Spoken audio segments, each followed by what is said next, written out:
Hello বন্ধুরা, Excel টুরে সবাইকে স্বাগতম।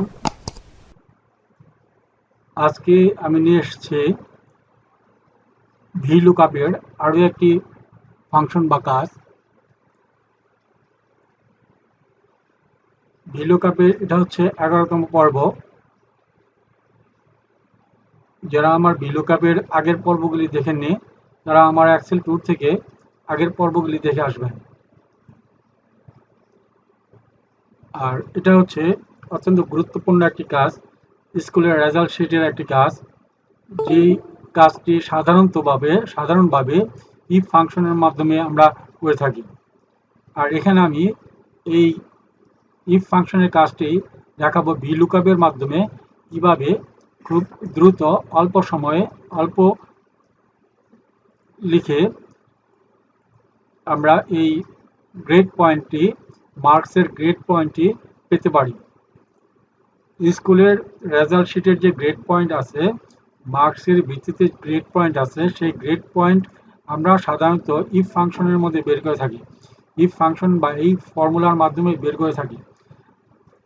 আবার সেই ইফ ফর্মুলা বা ফাংশনটি অনেক ক্ষেত্রে দীর্ঘ একটি ফর্মুলা হয়ে দাঁড়ায়, কিন্তু vlookup-এর ক্ষেত্রে ফর্মুলাটা একেবারেই ছোট।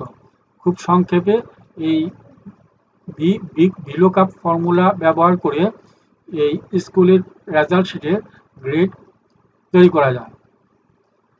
আমরা এখানে আগের থেকেই এই স্কুল একটা রেজাল্ট শিটের উপর গ্রেড পয়েন্ট করে রেখেছি।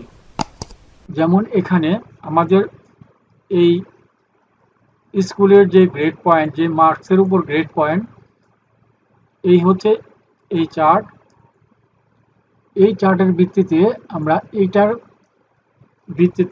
আমরা গ্রেড পয়েন্ট তৈরি করব এই টেবিল অ্যারের ভিত্তিতে। লুকআপ ভ্যালু হচ্ছে আমার এই মার্কস, আর টেবিল অ্যারে হচ্ছে এটা। এখানে আমরা 0 থেকে 33 এই রেজাল্ট, এই মার্কসের যে গ্রেডটা, এটা হবে 0 থেকে 32 পর্যন্ত পেলে সে ফেল করবে। আবার এখানে 33 থেকে 39 পেলে সি গ্রেড। আবার এখানে 40 থেকে 59 পর্যন্ত পেলে বি গ্রেড। আবার 60 থেকে 69 পেলে এ মাইনাস। 70 থেকে 79 পর্যন্ত পেলে এ। আর 80 থেকে বা 80-র উপরে পেলে এ প্লাস। আমরা এই টেবিল এর মাধ্যমে এখানে আমরা রেজাল্ট তৈরি করছি। আমরা এখানে দেখিয়েছি যেমন 45, কিন্তু 45-এ এখানে কোনো আমাদের রেজাল্ট শিটে কোনো মার্কস আমরা দেইনি, যে মার্কসের ভিত্তিতে সে বি পাবে। আমরা এখানে 40 দিয়ে বি দিছি, কিন্তু এই vlookup এই 40 থেকে 59 পর্যন্ত মার্কস পেলে এখানে বি দেখাবে।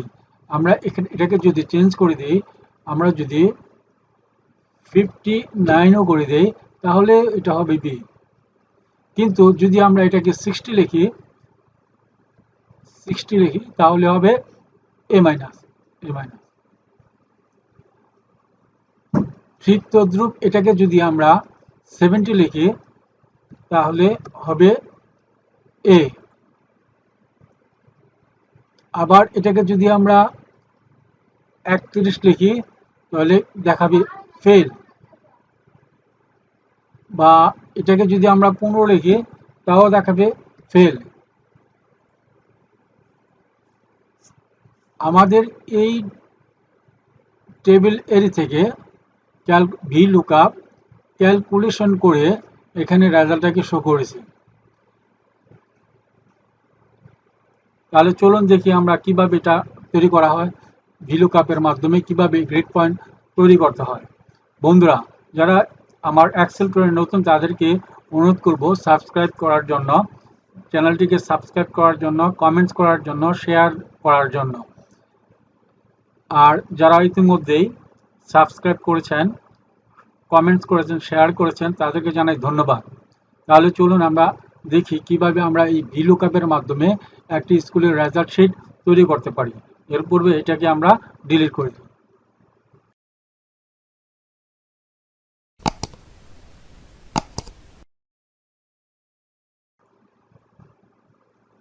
এখন আমরা এটাকে 45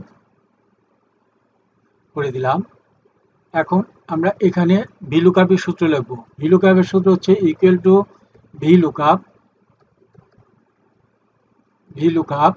তারপর হচ্ছে lookup ভ্যালু হচ্ছে আমাদের এই মার্কস, তারপরে কমা। এখন আমরা টেবিল এর হচ্ছে আমাদের এই টেবিল এর হচ্ছে এই টেবিলটা, কমা। এরপর হচ্ছে কলাম ইন্ডেক্স। আমাদের কলাম ইন্ডেক্স হচ্ছে আমাদের এখানে গ্রেড পয়েন্ট আসবে, তাহলে গ্রেড পয়েন্ট আছে এই টেবিলের 1 নাম্বার 2 নাম্বার কলামে, তাহলে আমরা লিখব 2, কমা। এটার মধ্যে আমরা ফলস বা জিরো লিখব না, কারণ এটা অ্যাপ্রক্সিমেট ম্যাচ লিখব। অ্যাপ্রক্সিমেট ম্যাচ এটাকে আমরা সিলেক্ট করব, অর্থাৎ অ্যাপ্রক্সিমেট হচ্ছে 40 অ্যাপ্রক্সিমেট লেখার কারণে 0 থেকে 32 পর্যন্ত দেখাবে ফেল, 33 থেকে 39 পর্যন্ত দেখাবে সি, আবার 40 থেকে 59 পর্যন্ত দেখাবে বি, 60 থেকে 69 পর্যন্ত হলে দেখাবে এ মাইনাস, 70 থেকে 79 পর্যন্ত হলে দেখাবে এ, এবং 80 বা 80-র উপরে হলে দেখাবে এ প্লাস। এই জন্য আমরা এই অ্যাপ্রক্সিমেট ম্যাচ এ ক্লিক করব, অথবা ট্রু, তারপর ব্র্যাকেট ক্লোজ করে এন্টার। তাহলে আমরা পেয়ে গেলাম বি 45 বি, কারণ এখানে 40 থেকে 59 পর্যন্ত বলা আছে বি, কারণ 60 হচ্ছে এ মাইনাস। এখন এটাকে আমরা কিভাবে ড্র্যাগ করব, বারবার এই ফর্মুলা না লিখে আমরা কিভাবে ড্র্যাগ করব, আমরা এখানে ক্লিক করব, ক্লিক করে এই টেবিল এরিয়াটাকে সিলেক্ট করব, অর্থাৎ সিলেক্ট করে আমরা F4 প্রেস করব। F4 প্রেস করলে এটা অ্যাবসলিউট বা লক হয়ে যাবে। এখন আমরা যদি এখানে ড্র্যাগ করি তাহলে আমাদের সমস্ত রেজাল্ট চলে আসবে, তাহলে সমস্ত এই মার্কসের রেজাল্ট চলে আসছে। আমাদের এখানে 70 দেখাচ্ছে এফ এ, কিন্তু 75 হইলেও এ দেখাচ্ছে, কারণ এটা 70 থেকে 79 পর্যন্ত এ অ্যাপ্রক্সিমেটের কারণে 70 থেকে 79 পর্যন্ত ধরে নিয়েছে এ। আবার অ্যাপ্রক্সিমেটের জন্য 0 থেকে 32 পর্যন্ত ধরে নিয়েছে ফেল। আবার অ্যাপ্রক্সিমেট ম্যাচের জন্য 33 থেকে 39 পর্যন্ত ধরে নিয়েছে সি। ঠিক এইভাবেই অ্যাপ্রক্সিমেটের কারণে এই রেজাল্ট শিট আমাদের ভিলুকাপের মাধ্যমে result sheet, result point, result grade তৈরি হলো, অর্থাৎ এই টেবিলের ভিত্তিতে। তাহলে আমরা দেখলাম কিভাবে ভিলুকাপের মাধ্যমে একটি স্কুলের রেজাল্ট শিট, রেজাল্ট মার্কসের উপর গ্রেড তৈরি করা যায়। ধন্যবাদ।